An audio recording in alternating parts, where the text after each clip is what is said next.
In this video, I hope to explain how important the title is for an EPQ, give you some pointers on things to try to think about when making your title, and also some pointers of things to avoid. Starting at the beginning, good place to start, you need to be aware that your title or your topic for an EPQ can be on absolutely anything, and that's one of the best things about doing an EPQ. You can get assessed and gain a qualification in a topic that you're really interested in, so that's brilliant. Generally, good topics and good titles come from things that people are really interested in, because the passion comes through in the writing. It can come from hobbies, it can come from ideas of careers that people want to get into maybe after school. It can be literally on anything, which is great. However, there are a few things to try to avoid that I'll speak about a bit later on. But the first thing you need to think to yourself is, what would you want to do a bit of research on? What are you going to be motivated to go into more detail on? The way that you present the topic or the title can be quite important as well. So are you going to be making an essay? The essay should be around 5,000 words. If not, what else could you do? So could you do maybe a scientific investigation where you actually conduct an experiment, write it up, and you present that? That's perfectly acceptable for an EPQ as well. You can make something from scratch. It could be a bench, it could be something technology based, a remote control plane or a computer, for example, or it can be a performance. It could be a piece of art, it could be a drama, it could be music. It can literally be anything. As I said, for me, that's one of the best things about it. I know for some students, they find that that's one of the hardest things. Well, where do you actually start then? How do you go from it actually being about anything to then narrowing down to something that you actually want to look at? But I think you should see it as an opportunity rather than something that should prevent you from starting. And actually, to begin with, you might have multiple ideas. You might be looking at different topics and different ways to present it. One of your ideas could be an essay, where the other is where you're actually making something. That's absolutely fine, and get that down on your production log, because you can gain marks for that. But the questions you should be asking yourself are, what are your interests and your hobbies? What other subjects would you have studied at sixth form if you had the opportunity to? Is there anything on your course that you may not be studying that you wish you were? For example, you may not be looking at forensic psychology on your psychology course, but that may be something you're interested in. That's absolutely fine. You can look at that. And again, career planning is a good way into this. I've had some really good students in the past who maybe want to get into engineering, and their EPQs have been on things such as the Sydney Opera House. So that's your first point of call in what you should be thinking about. Something to bear in mind is that the EPQ is a research project, and that is how you're going to get marks, that's how you're going to get assessed. Are you able to conduct a bit of research? Are you able to come up with a title and a topic? Are you able to then plan how you're going to tackle that? Are you able to then tackle that? And are you able to then review it? That's generally the process that you need to have in your mind. So what that means is your title shouldn't lead you down the road of being really descriptive. So if your title was something like, well, on here I've got, how does the M25 work? I don't know who would be interested in that anyway, but maybe you are. Who am I to judge? That would produce that title would produce a descriptive piece of work. You would be describing maybe how it was made and how it works on a day-to-day basis.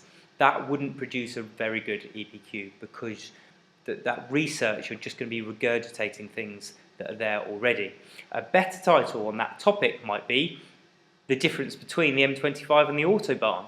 There you would be able to maybe do some sort of evaluation, some comparison. There, some actual research and your own input into that is going to be important, and that's where that side of the title is better. So that's the first thing to bear in mind, that your title, your topic needs to be research based. If you're making something, a bench, why are you using the materials that you're using? Why are you choosing the design methods that you have chosen? And you need to show that.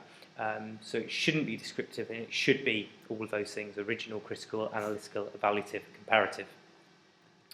Some things to avoid. probably the first thing I'd say is don't be too broad, don't be too ambitious. I've had lots of really good ideas suggested to me in the past by students, and these ideas could have gone on to produce PhD theses. They're just so big, and that you're never going to have the chance to do that. Remember, you're going to be doing this in 1 year, along with your other A-level or BTEC or sixth form subjects.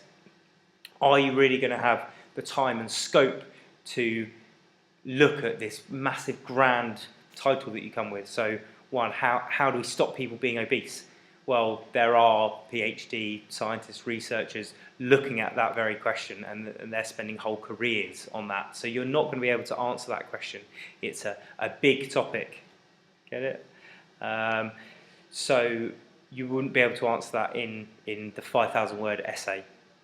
However, something more local around that same topic you might be able to look at. So for example, how could you improve maybe healthy eating for a short amount of time in a specific area for a specific group? That's much more reasonable. So the first thing to be aware of, the first thing to avoid is being too ambitious, time-wise and content-wise. The other side of that is not being ambitious enough, and you need to be aware that an EPQ is a level 3 qualification. It's equivalent to your A levels, AS levels, so you can't just do something overly simplistic. You need to show about 120 hours worth of work. If your title is how can I make a poster for my birthday, it's not really going to cut the mustard. You're going to have to go into a lot more detail about that. So something better might be, what are the most effective current marketing strategies? Now might be a bit over the top for a birthday, but on that same topic, you might be able to look at maybe some sports teams or some companies that are marketing themselves in a particular way.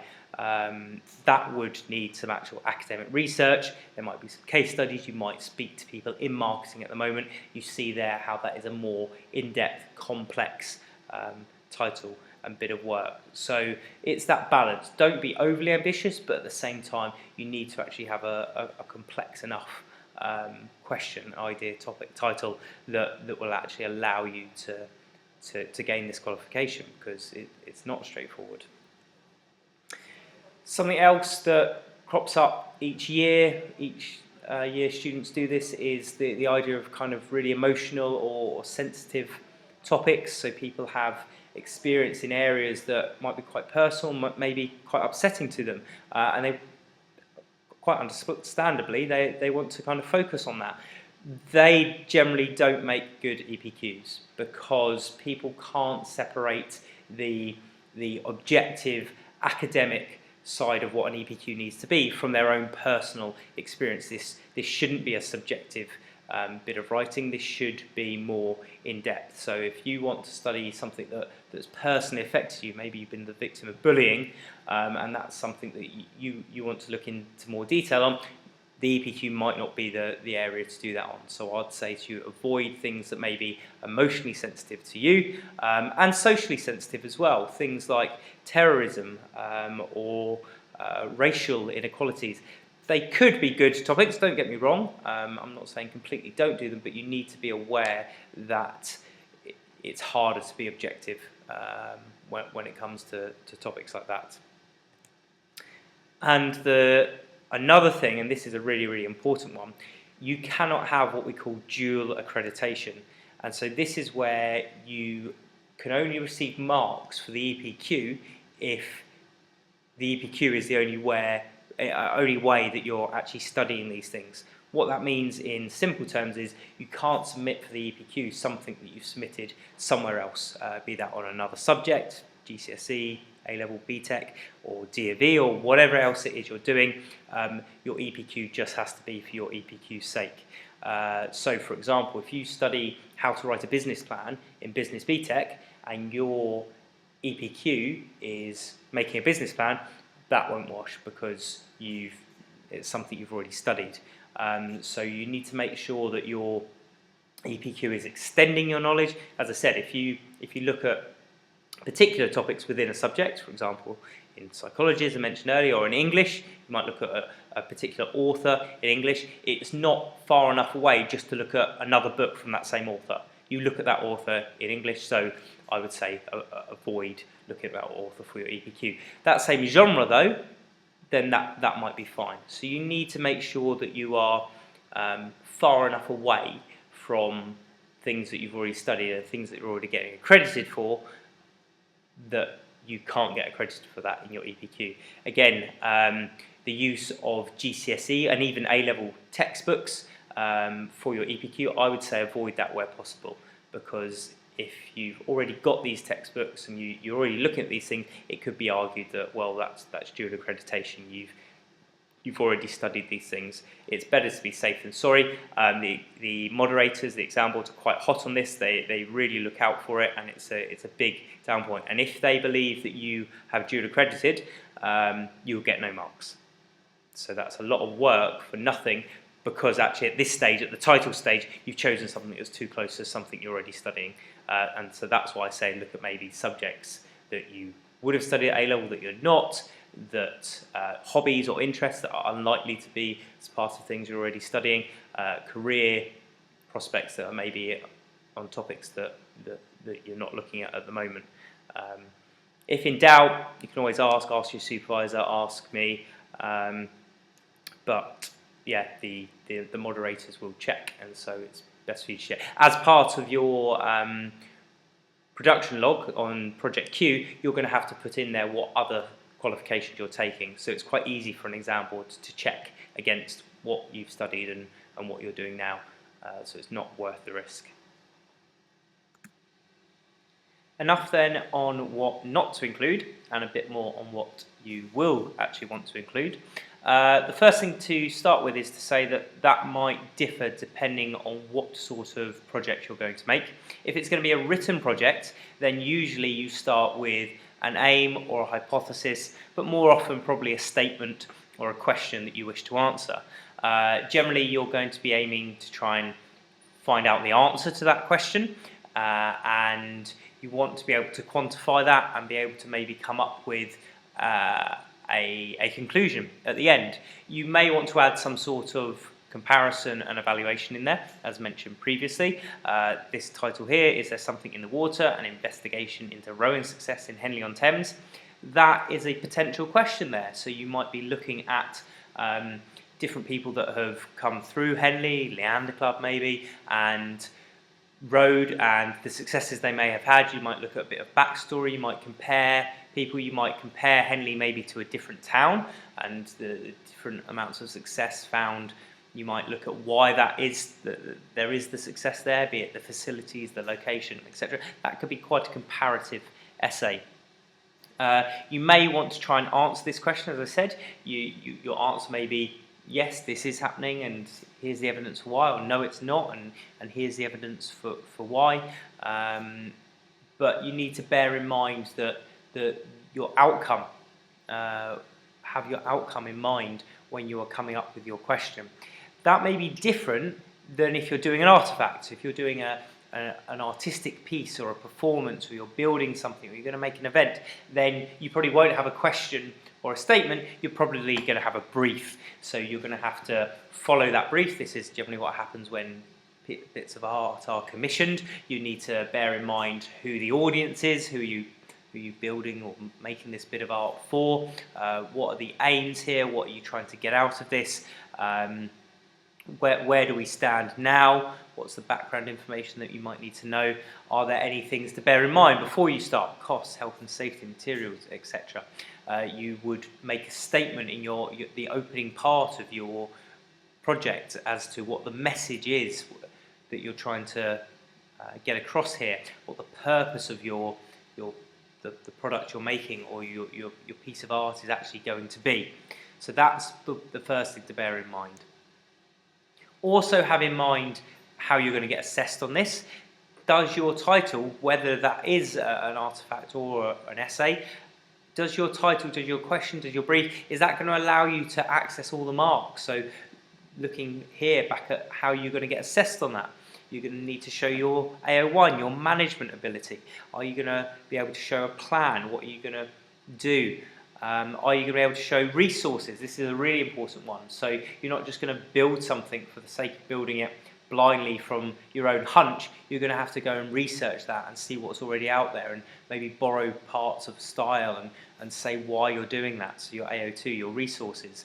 Your AO3 is your develop and realise. It's the actual thing that you end up producing. So is your essay any good? Is the thing that you make, your artistic performance, is that any good? That's your develop and realise. And then finally your review. Did you answer your question or not? Did you fulfill your brief? So actually, it's the very, very start of your project now, making the title or the topic, but actually you need to have the end goal in mind, and will your title allow you to access these marks? Does it link back?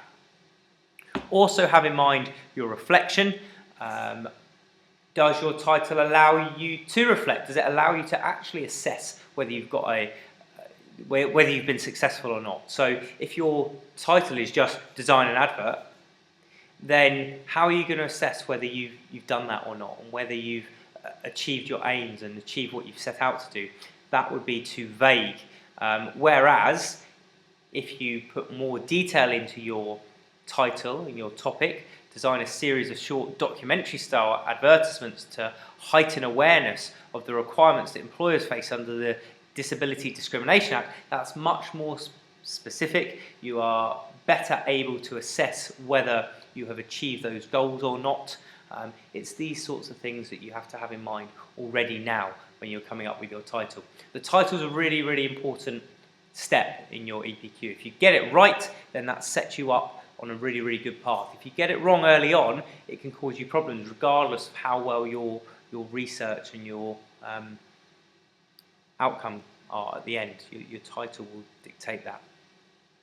This is something that people also get stuck on. Well, I've got more than one idea, I've got more than one topic. That's absolutely fine. You might have more than one title on the same topic. Again, absolutely fine. Just document it all. Get it all in your production log. So initial record ideas is almost, it's meant to be a bit of a scrapbook. If you've got 2 or 3 or 4 or 5 different ideas, put them all down on there, and you can document. You can then refine later on. So you can show that you've researched into these different areas, and now you've maybe specified and gone down one particular path, and you're going to show why you've done that. You're going to justify it. Maybe one area was too difficult to get information on. Maybe doing a bit of research, you really found an interesting article that's going to really spike your interest, or is going to relate to the course that you want to go on to study at university. But get it down initially. So, and actually, it would seem weird, I think, if I were moderating a project and someone had a title on their initial ideas, and they stuck with that title all the way through without modifying it based on research. That would seem a bit odd, because naturally ideas and titles do change. You won't have documented your thinking process if you've got your firm title now and you stick with it. That wouldn't have been your first thought. So you need to document on your production log what your first thoughts are and how you've narrowed them down. Yeah, get it all into your log is my advice to you. So what you need to do now, you need to do just that. You need to work on your production log. That's going to be on Project Q. Initial record of ideas is the first page, and you get all your different ideas down on there. Once you've done that, you're then going to go away and research it. So you're going to take these 3 or 4 or 5 different ideas, and you're going to do a little bit of searching. You're going to look into a little bit more detail, and then you're going to come back to your ideas, and that's going to be your second stage, your candidate proposal, part A. By that point, you should have a firmer idea and a firm title. So you, at the moment, it's your initial ideas. You then do some research, and then you will narrow down naturally. You'll also sit and you'll talk with your supervisor. They might be able to, and they're not allowed to guide you, but they should be able to ask you some questions that might help you decide which area you want to progress down more. So you can use these sessions. You also need to use time outside of class. You can get stuff into your learning log as well.